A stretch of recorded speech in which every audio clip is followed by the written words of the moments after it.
15 મેનો એ દિવસ જજ માટે બહુ જ નુકસાનકારક બની ગયો છે, કારણ કે એક જજે એક એવો શબ્દ બોલતાની સાથે જ અત્યારે લાખો કરોડો યુવાનોએ એમની એક પાર્ટી બનાવી દીધી। હા મિત્રો, શું તમને ખબર છે કે ભારતના જજ એક એવું વાક્ય બોલી ગયા જે યુવાનોને દિલમાં લાગી ગયું। એનાથી તમામ પાર્ટીને સાઈડમાં કરતા યુવાનોએ એક નવી પાર્ટી ઊભી કરી દી। સુપ્રીમ કોર્ટના જજ સૂર્યકાંત યુવાનો માટે કોકરોચ છો, તમે ચૂપ છો કોકરોચની જેમ, એવું કહી દીધું। એમના માટે કરીને યુવાનોએ આ પાર્ટી બનાવવાનું મુખ્ય કારણ, જ્યારે સુપ્રીમ કોર્ટની અંદર સુનાવણી થતી હતી, અત્યારે ભારત દેશની અંદર ઘણા બધા પેપરો થાય છે, મોકૂફ રહે છે કે પેપરો ફૂટે છે, ત્યારે ઘણા કોઈ યુવાનો બોલતા નથી હોતા, પરંતુ સુપ્રીમ કોર્ટના જજ કોકરોચ નામનું વાક્ય એમના મોઢેથી પડી ગયું, પરંતુ એ કોકરોચ નામના જ્યારે નામ એમનાથી પડે છે ત્યારે કોઈ યુવાનો દિલ ઉપર નથી લેતા, પરંતુ અભિજીત છે, દીપક અભિજીત નામનો એક યુવાન છે, અત્યારે અમેરિકામાં રહે છે, એમના દિલમાં, એના દિલની અંદર આ વાક્ય ખૂંચી બેસે છે। ત્યારે સોશિયલ મીડિયા પ્લેટફોર્મ ઉપર કોકરોચ જનતા પાર્ટી નામની પાર્ટી બનાવે છે, અને આ પાર્ટીનો મુખ્ય ઉદ્દેશ્ય માત્ર ને માત્ર જે બેરોજગાર યુવાનો છે એમને સમર્થન આપવા માટે, એમને જોડવા માટેનું આહવાન આ પાર્ટી કરે છે।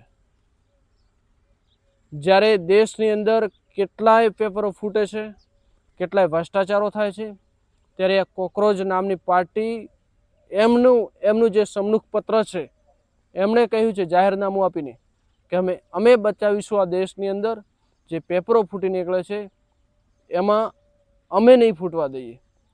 જ્યારે બેરોજગાર યુવાનોને કેટલું બધું કહી ગયા, જ્યારે જજ સુપ્રીમ કોર્ટની અંદર સુનાવણી થતી હોય મિત્રો, બેરોજગાર યુવાનો કોઈ પણ ના બોલ્યો, પણ અભિષેક દીપક છે તેમણે એક્સ ઉપર એકાઉન્ટ બનાવ્યું, પછી ઇન્સ્ટાગ્રામ ઉપર બનાવ્યું, પરંતુ અત્યારે 4 દિવસ થયા છે મિત્રો, એકાઉન્ટ બન્યાને માત્ર 4 જ દિવસ થયા છે, એની અંદર ભારતીય જનતા પાર્ટી હોય કે કોંગ્રેસ હોય એના કરતાં વધારે અત્યારે ફોલોવર્સ થઈ ગયા છે। લગભગ આટલી ઓછા સમયમાં કોઈ પાર્ટીએ પ્રગતિ નહીં કરી હોય એટલી આ પાર્ટી પ્રગતિ સોશિયલ મીડિયા થ્રુ કરી ચૂકી છે। ચાહે ભારતીય જનતા પાર્ટી હોય કે કોંગ્રેસ હોય, જે 10-20 વર્ષની અંદર નથી કરી શકી, એ માત્ર ને માત્ર 4 દિવસની અંદર 10 મિલિયનથી પણ વધારે ફોલોવર્સ અત્યારે ઇન્સ્ટાગ્રામ ઉપર થઈ ચૂક્યા છે। અને એવું કહેવામાં આવે છે, અભિષેક દીપક છે એમણે એવું પણ અત્યારે કહી દીધું છે કે મારું એક્સ એકાઉન્ટ ભારતની અંદર અત્યારે બેન કરી દેવામાં આવ્યું છે। બેરોજગાર યુવાઓનો અવાજ દબાવવામાં આવ્યો છે, એ અભિષેક દીપકે કહ્યું છે, પરંતુ આ એકાઉન્ટ અમેરિકાની અંદર બનેલું છે, નહીં કોઈ ભારતની અંદર, અને માત્ર એઆઈથી જ વિડીયો બધા અપલોડ કરવામાં આવે છે। કોઈ હજી પાર્ટીની અંદર કોઈ લેખિત મતલબ ફોર્મ નથી ભરાયું, માત્ર સોશિયલ મીડિયા પાર્ટી 4 દિવસની અંદર 12 કલાકની અંદર 1.2 મિલિયન ઉપર વધારે ફોલોવર્સ થઈ ચૂક્યા હતા, પરંતુ અત્યારે ભાજપ, કોંગ્રેસ, આમ આદમી પાર્ટી હોય, કોઈ પણ પાર્ટી કરતાં વધારે